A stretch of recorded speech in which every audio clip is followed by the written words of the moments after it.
آج ہم سورۃ البقرہ کی آیت نمبر 9 کی تلاوت و ترجمہ اور مختصر تفسیر پڑھیں گے، جس میں دھوکہ دینے کا بیان ہے۔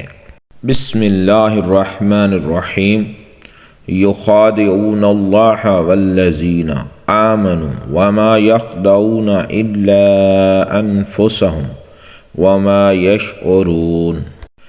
ترجمہ: فریب دیا چاہتے ہیں اللہ پاک کو اور ایمان والوں کو، اور حقیقت میں فریب نہیں دیتے مگر اپنی جانوں کو، اور انہیں شعور نہیں۔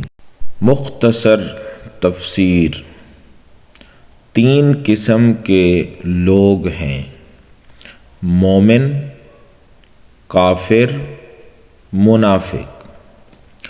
مومن وہ ہے جس کے دل و زبان میں ایمان ہو۔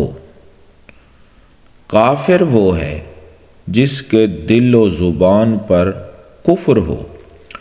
منافق وہ جس کے دل میں کفر ہو مگر تقیہ کر کے زبان پر اسلام کو ظاہر کرے۔ سب میں بدتر منافق ہے۔ پہلا تقیہ ابلیس نے کیا کہ دل میں حضرت آدم علیہ السلام کا دشمن تھا اور زبان سے دوست بنا، جیسا کہ قرآن مجید میں ہے۔ وَقَاسَمَهُمَا إِنِّي لَكُمَا لَمِنَ النَّاصِحِينَ۔ ان کے سامنے وہ قسمیں کھا گیا کہ یقین جانو میں تمہارے خیر خواہوں میں سے ہوں۔ پچھلی آیتوں میں 2 جماعتوں مومن اور کافر کا ذکر کر کے اب بدترین قسم یعنی تقیہ باز منافقوں کا ذکر فرمایا۔ خیال رہے کہ چوتھی قسم اور بھی ہے جسے سائر کہتے ہیں، جس کے دل میں ایمان ہو مگر زبان سے ظاہر نہ کرے۔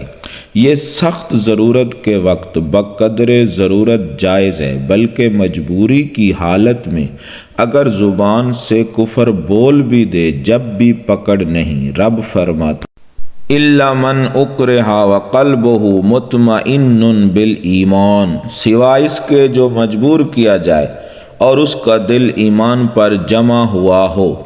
لیکن ایسی جگہ سے ہجرت کر جانا بہتر ہے جہاں اپنا ایمان ظاہر نہ کر سکے، یا تو اس لیے یہ مومن نہیں کہ دل سے نہیں کہہ رہے، صرف زبانی جمع خرچ ہے، یا اس لیے کہ انہوں نے اللہ اور قیامت کا نام تو لیا، رسول پاک صلی اللہ علیہ وآلہ وسلم کا نام نہ لیا۔ جو رسول پاک صلی اللہ علیہ وآلہ وسلم کو چھوڑ کر باقی ساری چیزوں کو مان لے وہ کافر ہے، جیسے ابلیس کہ سارے ایمانیات مانتا تھا مگر رسول کریم کو نہ مانا، کافر بنا، اس لیے کہ رسالت کا منکر ہے۔